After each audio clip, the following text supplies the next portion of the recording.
Nous irons dans la capitale régionale du Sud dans un instant. Le 16 janvier, c'est dans 4 jours, le CHAN entre en scène au stade Omnisport de Yaoundé. Tout d'abord, dans ce journal, dernier réglage pour différents acteurs et le point sur le marché de la billetterie à Yaoundé et à Douala.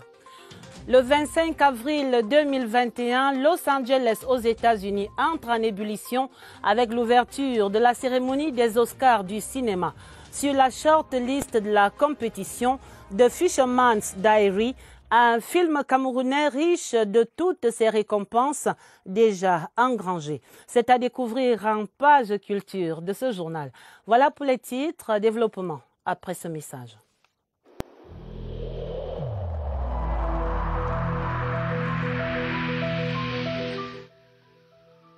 J'ai personnellement constaté que la plupart de nos concitoyens ne respectent plus les mesures de protection édictées par le gouvernement.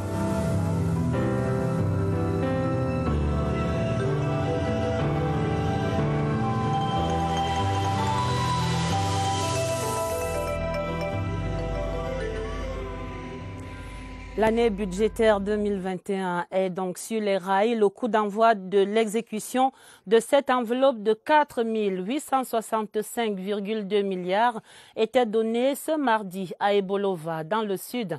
À la manœuvre, le ministre des Finances, Louis-Paul Motazé, qui a rappelé les grands axes prioritaires de cet exercice aux ordonnateurs et autres acteurs présents. À Ebolova, Charles Abosolo Oba. La salle des fêtes du Collège régional d'agriculture d'Ebolova a fait son plein, avec divers acteurs de la chaîne de dépenses publiques, élus locaux, opérateurs économiques, responsables des services déconcentrés de l'État, tous venus s'approprier des axes majeurs du budget 2021. Il y a une espèce d'incertitude. Et cette incertitude nécessite que tout le monde se mette à la tâche. D'abord par une gestion optimale des recettes. Des défis et enjeux de l'exercice qui démarre aux innovations fiscales et douanières, en passant par les orientations du BIP 2021, les experts ont donné des clés de compréhension. Avec l'affectation immédiate d'une enveloppe de 232 milliards de francs CFA aux collectivités territoriales, les nouveaux exécutifs régionaux regardent l'avenir avec optimisme. La prise en compte des régions dans ce budget est de nature à nous rassurer par rapport à la réalisation des programmes que nous allons mettre en place. Malgré les incertitudes liées au contexte sanitaire et sécuritaire, la mobilisation des acteurs est totale pour un rebond de la croissance et une amélioration des conditions de vie des populations. Nous regardons dans un instant le contexte du lancement de ce budget 2021, mais nous allons tout d'abord à Bamenda où l'exercice 2021 est également lancé. La région du Nord-Ouest qui découvre l'enveloppe allouée au projet de développement prioritaire, 48 milliards, essentiellement destinés à l'achèvement des chantiers, dont celui de la route Babadjou-Bamenda. Laurent Chissoukbe. La région du Nord-Ouest présente un tableau infrastructurel lessivé en grande partie par la crise sociopolitique. La loi des finances 2021 face à ces réalités lui accorde 10% du budget de l'État, soit une augmentation de plus de 7% par rapport à 2020. Les priorités sont déjà connues. Pour le Nord-Ouest, nous avons un package total de 48 milliards. Il y a des projets phares. La route Babadjou-Bamenda et les presque 15 km de routes dans Bamenda. Nous avons aussi renforcement des capacités dans les sociétés comme Duridep. Depuis 2016, les projets validés dans la région rencontrent plusieurs pesanteurs. Le premier problème, c'est le problème de l'insécurité. Deuxièmement, des institutions financières qui donnent l'attestation du prix financier aux hommes d'affaires. Évidemment, il y a déjà un divorce entre l'homme d'affaires et les banques. Au cours de l'année écoulée, sur 528 projets validés dans la région, seulement 125 ont été exécutés. À en croire les acteurs, il serait important pour l'État de trouver des solutions pour qu'en 2021, le cahier de charges des projets soit bien rempli. Et on peut dire que l'horizon est en clair-obscur. Le budget 2021 est lancé dans un contexte d'incertitude. On l'a entendu tout à l'heure de la bouche du ministre des Finances. Incertitude liée autant à la pandémie du coronavirus qu'à l'impact négatif de la crise sécuritaire dans les régions du nord-ouest, du sud-ouest et de l'extrême nord. Des inconnus qui obligent le gouvernement et les agences économiques à une certaine prudence malgré l'optimisme affiché. L'analyse de Lucrèce Mebenga. Le budget 2021 intervient dans un contexte de crise sécuritaire dans le nord-ouest et le sud-ouest et sa facture humaine et financière, mais surtout crise sanitaire liée au Covid-19. La note, c'est un taux de croissance de moins 2,8% pour la première fois depuis 30 ans au Cameroun. Ces contraintes et leur cortège de dépenses demeurent d'actualité en 2021. Si le gouvernement va s'engager à mobiliser les recettes, l'exécution des dépenses publiques devrait se faire avec une extrême rigueur. À titre d'illustration, dès ce mois de janvier, le Cameroun doit faire face à un paiement d'une échéance de la dette extérieure estimée à 85 milliards de francs CFA. Il y a le CHAN, il y a les salaires, 105 milliards de francs CFA. Or, nous sommes en janvier, mois de disette au niveau des recettes fiscales. Plus encore, les incertitudes obligent le gouvernement à faire preuve de prudence et de vigilance dans la formulation de ses choix stratégiques et budgétaires pour cette année. Autre exigence, la réduction du déficit budgétaire. Mieux, sur le chemin de l'import-substitution, les exigences de gouvernance, de respect des mesures fiscales et douanières d'accompagnement de cette politique sont sans délai dans un contexte de mise en œuvre de la stratégie nationale de développement 2020-2030. Son pilier majeur qu'est la transformation structurelle de notre économie ne saurait s'accommoder de quelques atermoiements. En somme, la résilience dont notre économie fait montre ne devrait pas faire oublier que nous traversons des crises multiformes. Ceci appelle une grande rigueur qui oblige le ministère des Finances à une régulation forte des engagements. Le ministre des Finances est donc dans la région du Sud. Louis-Paul Motazé va poursuivre sa visite de travail là-bas demain, mercredi et jeudi. Il va notamment visiter les services déconcentrés du ministère des Finances avant de procéder à l'inauguration du nouvel hôtel des finances d'Ambam. C'est dans la vallée d'une thème. Les crises multiformes évoquées tantôt auxquelles fait face le gouvernement ont fortement marqué le tissu économique en cette année 2020 et même depuis 2019. Le rapport de la Commission technique de réhabilitation des entreprises publiques et parapubliques annonce une baisse de plus de 15% du chiffre d'affaires dans ce secteur. Effet du Covid-19 qui continue de plomber les entreprises. Oswald Modon. Il a fallu 266 pages pour revisiter la vie des entreprises publiques et des établissements publics en 2019. La préface du ministre des Finances plante le décor. Louis-Paul Motazé rappelle le contexte difficile de 2019, avec des phénomènes endogènes et exogènes peu favorables pour l'économie.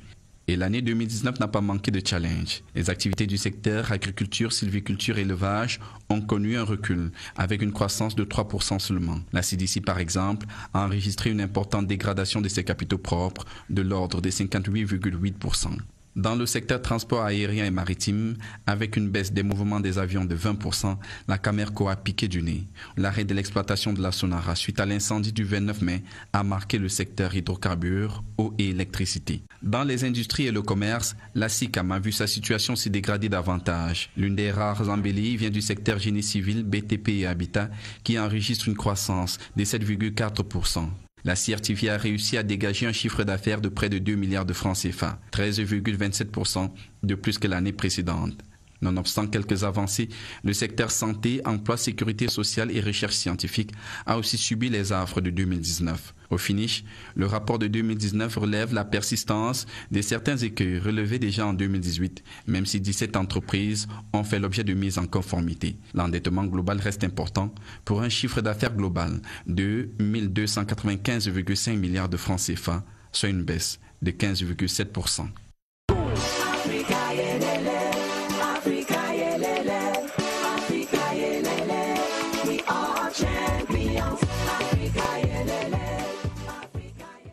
Et l'ambiance qui monte à 4 jours du coup d'envoi de cette grande fête du football africain au Cameroun. Le comité local d'organisation et ses partenaires procèdent au dernier réglage sur les 4 sites de l'événement. La parade d'ouverture se prépare. Les sièges sont attribués en conformité avec les mesures de distanciation. Par exemple, pour ceux qui seront au stade Omnisport, les 40 000 places de ce stade seront totalement libérées. 4 000, on dit 10 000 seulement seront occupés lors du match d'ouverture. Cameroun-Zimbabwe, c'est samedi. Nous faisons le point avec Joseph Gouet à Manding. Le quota de 25% de spectateurs sera respecté ici au stade Omnisport Amadou Ahidjo de Yaoundé à l'occasion du match d'ouverture ce samedi. Ces écriteaux en évidence sur certains sièges rappellent à suffire l'interdiction formelle de les occuper. Cette rangée de 26 places sous la tribune présidentielle par exemple ne pourra accueillir que 7 spectateurs. Il est question de respecter des mesures barrières face au Covid-19. Entre-temps, les acteurs de la parade d'ouverture de la compétition mettent des petits plats dans des grands en back-office. Les répétitions se font en groupe d'activités. Ici, au stade annexe, les chorégraphes ajustent le dernier pas. Ressortez la poitrine et on a le sourire, on regarde devant soi. Dans la grande cuvette, techniciens et volontaires répètent sur le déploiement du contenant de la scène. Le comité d'organisation a tout prévu afin que les téléspectateurs présents à la maison et les spectateurs présents au stade vivent quelque chose de mémorable. Encore 36 heures pour vivre tout ça en toute originalité. Le CHAN Cameroun 2021, la toute première compétition de la CAF en période Covid. Et ils se vendent comme des petits pains à Douala. Les tickets d'accès au stade sont disponibles dans la capitale économique depuis ce mardi. Les différents points de vente ne désemplissent pas, preuve de l'engouement des populations de Douala impatientes de vivre leur CHAN.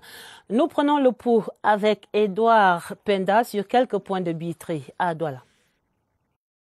La course au billet d'accès au stade est effective dans la ville de Douala depuis 2 jours. J'ai acheté 3 billets de 1500 et un billet de 3000. C'est pour le stade de Japoma, pour les mois de 17h et 20h. Sur les stades de Bepanda et Japoma, les prix varient entre 1000 et 50 000 francs CFA. Oh, seulement la journée d'aujourd'hui, je suis déjà à plus d'une centaine. Donc, je crois d'ici demain, ce sera l'explosion. Au regard des stocks limités, pandémie du Covid-19 oblige, on peut parier que les différents points de vente que sont Kamtel Bepanda, la direction générale de Camerco à Bonanjo, la délégation régionale des sports et de l'éducation physique, la délégation départementale des sports et de l'éducation physique, le parcours Vita de Douala à Bonamoussadi, les stades de Bepanda et de Japoma seront fortement sollicités d'ici au début du championnat. Le son, l'image et l'écrit, la CRTV est naturellement au cœur de cet événement. Le directeur général Charles Ndongo et ses équipes opéraient les derniers réglages nécessaires pour une production et une diffusion optimale sur toutes les plateformes. Daniel Menanga explique le dispositif au stade Omnisport de Yaoundé.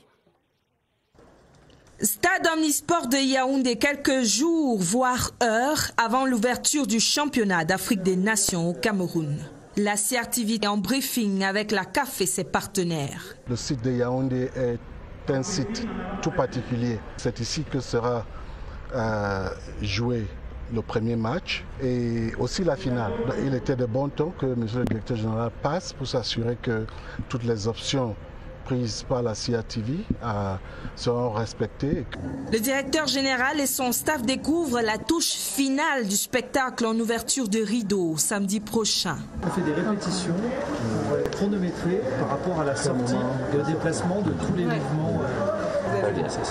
On a hâte d'y être. Nous n'en saurons pas grand-chose. La surprise doit être totale le 16 janvier. Ici, les journalistes accrédités pour le CHAN ont droit à une séance d'acclimatation dans la salle de presse. Là, régie sonorisation. L'écho qui y parvient est entraînant. Un air de CHAN dans nos oreilles. Nous repartons à Douala où le gouvernement veille également à assurer la mobilité urbaine pendant ce CHAN 2020. Le ministre des Travaux publics est allé s'assurer de l'achèvement des travaux sur la desserte vers le stade de Japoma.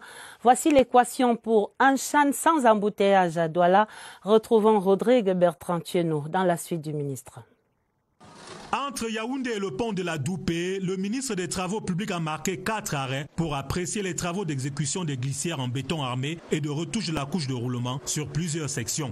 Confort assuré pour les usagers et les autres qui viendront de Yaoundé pour le stade de Japoma. Quant à ceux venant de Douala, 3 voies sur les 6 du boulevard urbain en construction ont été aménagées en urgence.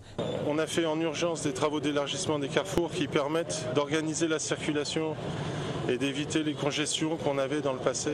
On a aussi mis un premier renforcement qui permet de remettre la route à un standing digne pour accueillir tous nos invités pour le CHAN. Bien que satisfait, le maître d'ouvrage a prescrit un complément de signalisation avec accent sur les panneaux d'information. Ce qui était prescrit à l'entreprise pour fluidifier le trafic sur l'itinéraire a été largement réalisé. Au rythme des disponibilités financières, les travaux vont se poursuivre afin que les 3 autres voies du boulevard urbain soient aménagées dans la perspective de la CAN. Le CHAN qui défie la crise sanitaire du Covid-19, le Cameroun en tout cas est prêt à toute éventualité, paré à toute éventualité. Chacune des 3 villes hôtes de la compétition dispose de plusieurs centres hospitaliers dédiés à cette compétition. Yaoundé en compte 4. À côté de l'hôpital central que vous découvriez hier sur ce plateau, voici ce que propose le centre des urgences de Yaoundé. Le Curie fin prêt pour le CHAN. C'est un reportage de Martine Noël Ndengue. Voici le centre des urgences de Yaoundé, cœur battant des interventions rapides H24, 7 jours sur 7. Voisin de l'hôpital central, il s'est bâti une réputation dans la prise en charge des grands malades, blessés et polytraumatisés. En cas d'urgence, lors du championnat d'Afrique des Nations 2020, la structure est en alerte. Sur le CHAN devait se jouer aujourd'hui, je pense que le Curie serait prêt. Nous avons réceptionné une table télécommandée, le matériel de réanimation, 5 respirateurs de réanimation et de soins intensifs, un scanner qui est fonctionnel et un échographe multifonctionnel aussi avec 4 sondes. Le Curie est l'un des 4 hôpitaux du site de Yaoundé pour la couverture santé de cette compétition en période de Covid-19. Nous allons avoir des tests que nous allons faire sur place pour tout le monde qui arrive. Nous organisons au niveau du personnel des mesures de protection en termes de port de masque, en termes de distanciation physique, en termes d'équipement de protection pour que le personnel de santé soit couvert. Ces 6 ambulances médicalisées, toutes équipées de matériel de pointe, sont parées. Ces ambulances une ambulance de type C. Type C, ça veut dire que c'est un petit hôpital de réanimation. Situé à une dizaine de minutes du stade Omnisport, le centre des urgences de Yaoundé peut jouer son CHAN en cas d'urgence.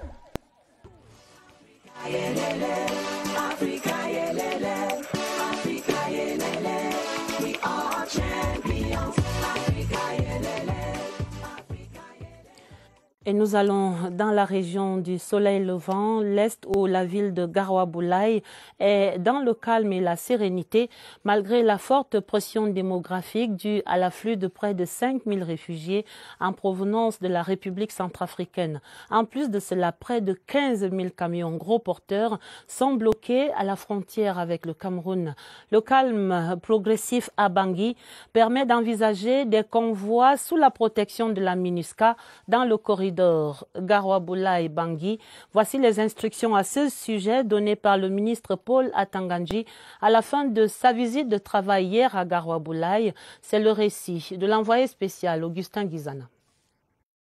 L'esplanade de l'ancienne sous-préfecture, la gare routière de Garoua-Boulaye sont engorgées. Depuis 3 semaines, plus de 1000 camions y sont stationnés. Ils n'ont pas pu franchir la frontière centrafricaine.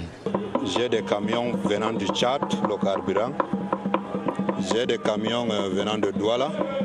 J'ai des camions venant de la SCDP de Limbe. J'ai les produits PAM. J'ai la MINUSCA. j'ai des denrées alimentaires périssables, dont le poisson, les oignons, j'ai le riz. Les occupants de ces engins craignent pour leur vie durant le trajet long de 600 km entre Garoua-Boulaye et Bangui sous la menace des troubles sociopolitiques en République centrafricaine. Seulement, l'immobilisation prolongée de ces engins expose les transporteurs à d'énormes manques à gagner. Après avoir fait le tour des sites où sont garés ces camions, le ministre de l'administration territoriale a tenu une réunion avec les transporteurs. Les transporteurs nous ont donné quelques idées. Ces idées-là feront l'objet de notre rapport adressé au chef de l'État. Pour l'instant, c'est le statu quo à Garoua-Boulaye, parce qu'en République centrafricaine, des sources sécuritaires indiquent un regain de violence.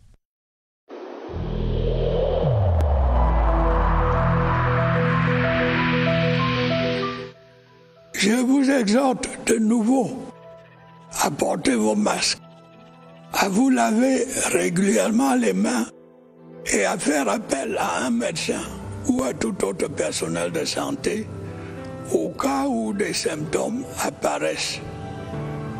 C'est le seul moyen de préserver les vies et de freiner la propagation du virus.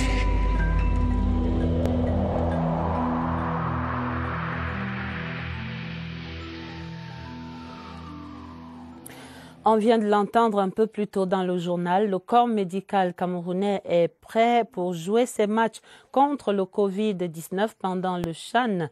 Les protocoles sanitaires en vigueur recommandent notamment la poursuite des dépistages tous azimuts. Mais comment cela va-t-il fonctionner exactement sur le terrain? Pour les explications, nous retrouvons Évariste Eyenga et son invité qui nous attendent déjà au centre des opérations des urgences de santé publique. C'est au quartier Messa, ici à Yaoundé. Bonsoir Évariste. Et vous dites que les dépistages seront en vigueur, même sur les stades pour les avant-matchs. Bonsoir, les dépistages Covid seront effectifs pendant le CHAN 2020, évidemment. Ce ne sont pas tous les spectateurs qui en seront sujets. Il y a un certain nombre de personnes visées, lesquelles allons le savoir sous le guide du docteur Blaise Akenji. Il est médecin biologiste. Docteur, bonsoir. Bonsoir. Question simple, qui sera testé pendant le CHAN? Merci pour la question simple. D'abord, tous les officiels de la CHAN, tous les joueurs et les délégations arrivant dans nos aéroports et nos postes de santé aux frontières seront testés selon le protocole national. En plus, tous les joueurs et tous les acteurs qui doivent être présents sur les pelouses ou autour des stades seront aussi testés avant chaque match. Et finalement, à titre de rappel, le testing continuera comme d'habitude pour la population générale. Merci pour la question. Docteur Blaise Akenji, merci aussi pour toutes ces précisions. On le sait déjà, les personnes visées sont particulièrement les acteurs dans l'aire de jeu, les acteurs tout autour de l'organisation du CHAN 2020 dans un timing qui a été bien établi. Vous l'avez suivi la veille pour la plupart. Merci à votre invité. Nous allons parler culture et du 7e art et ce sujet de grande fierté, un film camerounais dans la sélection officielle de la 93e édition des Oscars 2021, The Fisherman's Diary du jeune réalisateur Kang Quintus. Et à cette compétition du cinéma mondial 40 années après son compatriote Daniel Kamois. Le signe indien est donc brisé par un long métrage qui a déjà reçu près de 30 distinctions en seulement une année de parution. Serge Atangana-Bissot. Il n'en voulait que 93, venus du monde entier, tournés hors du pays de l'oncle Sam et surtout où on parle tout sauf l'anglais. Cette histoire tristement camerounaise d'une enfant de 11 ans pour le père de qui l'école n'est pas un prérequis essentiel a tapé dans l'œil des sélectionneurs des Oscars 2021, la 93e édition du plus prestigieux des podiums du cinéma planétaire. Fisherman's Diary, c'est une trentaine de récompenses déjà glanées dans divers festivals en Afrique et ailleurs. Sorti en début 2020, ce drame de 143 minutes chrono avait déjà raflé 4 prix aux derniers écrans noirs à Yaoundé. Par le jeu de ses acteurs, parmi lesquels la chanteuse Daphné, mais aussi pour le dilemme d'un père pêcheur qui subit le peu d'instruction de son épouse. Lokrama dans le film réalisé en pidgin English et considère avec méfiance le choix de sa fille de suivre la trace des bancs d'école, échappant du fait au filet de pêche qui était sa destinée par le lien de sang. Pour l'instant, le film est sélectionné seulement à Hollywood. Le chemin est encore long jusqu'à un Oscar remporté. Cérémonie officielle en avril prochain, si Covid permet. On croise les doigts. En religion, la conférence épiscopale nationale du Cameroun est en conclave depuis hier. Les évêques du Cameroun qui tiennent depuis hier donc à Bafan leur 44e séminaire annuel. C'est sous la présidence de Monseigneur Abraham Comé. Le thème de la rencontre, la conférence épiscopale et son avenir, c'est pour parler de la fraternité dans le contexte actuel des régions du nord-ouest, du sud-ouest et de l'extrême nord. Et ces travaux vont durer 6 jours. Stéphane Francky-Kana est à Bafan. Dans le souci d'une redynamisation de la conférence épiscopale nationale du Cameroun, les évêques renouent avec la tradition dans le diocèse de Bafan de passer d'un diocèse à un autre pour vivre des moments de partage et de communion.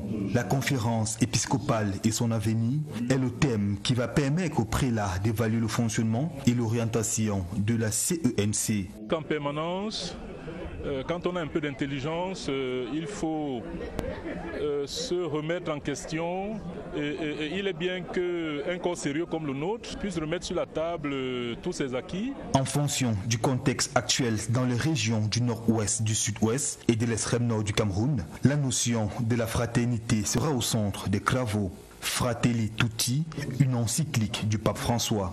Quand on se reconnaît frère des autres, on est plus porté à les protéger, à protéger leur vie, n'est-ce pas, qu'à la détruire. Les travaux du 44e séminaire annuel des évêques du Cameroun, qui se tiennent à Bafan, vont durer 6 jours. Les chrétiens de la Cameroon Baptist Convention à Bamenda accueillaient dimanche dernier leur nouveau président exécutif, le révérend Dr Charlemagne dit Témé, entend œuvrer pour la paix dans les zones en conflit et il entend également travailler pour le développement des œuvres sociales au sein de l'Église. Emmanuel Koloko est à Bamenda. La joie des chrétiens est au comble au moment de l'installation officielle de leur nouveau berger. Le révérend Dr Charlemagne dit Témé est désormais le président exécutif de la Cameroon Baptist Convention.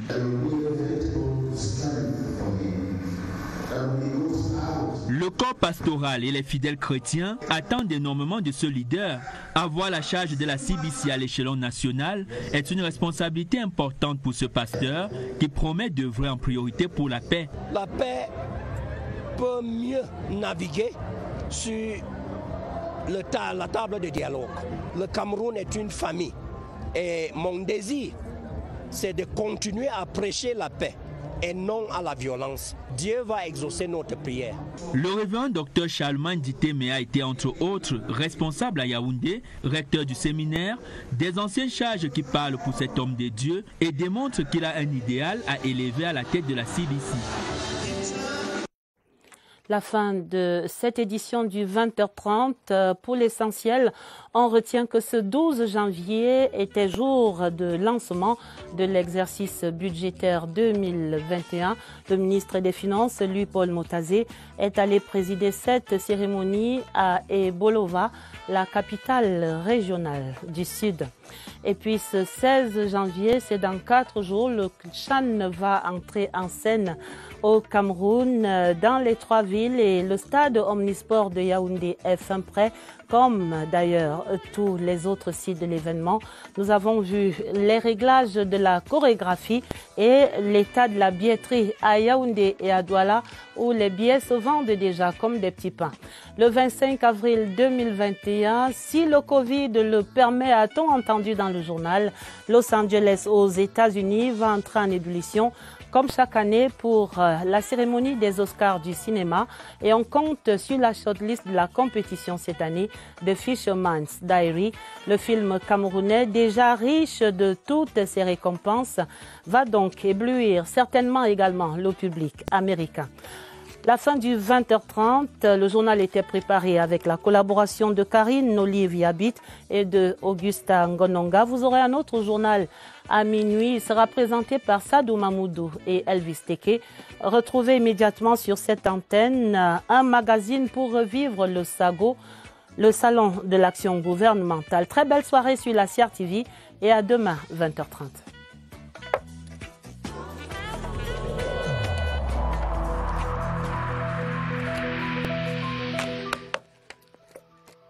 Malgré nos efforts, le Covid-19 a endeuillé de nombreuses familles et provoqué de graves difficultés dans le fonctionnement de notre économie et de notre société.